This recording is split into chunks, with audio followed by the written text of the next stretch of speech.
Just to walk through this slide a little bit with some of the performance improvements that have resulted from the increased traffic at the Waterleaf restaurant, you can see that in, let me just get to the right place.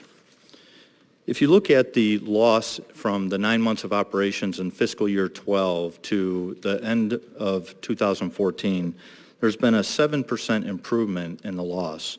So it decreased to $536,000 from $576,000. And again, over this time period, like the MAC, the Waterleaf was impacted by the closing of the MAC because of the synergies that have been tied between the performances and people willing to have dinner before or after seeing a performance. Alcoholic beverages account for 30% of the revenues and a growth of 9%. So if you look at the gross margin between 2013 and 2014, there's been a 38% improvement in the gross margin. Again, things are looking up at the MAC.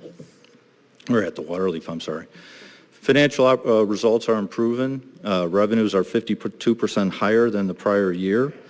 They're continuing to show operations, improvement in the operations of the restaurant. It's 15% better than a year ago.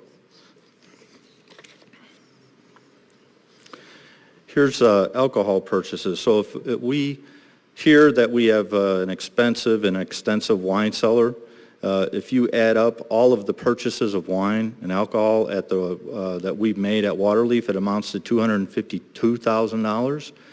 The inventory at the end of the calendar year 2014 was $36,000. So while we bought $252,000, all of that has been sold except for $36,000. And again, there's a substantial markup on the alcohol, so that is an important part of the improvement of the operations of Waterleaf.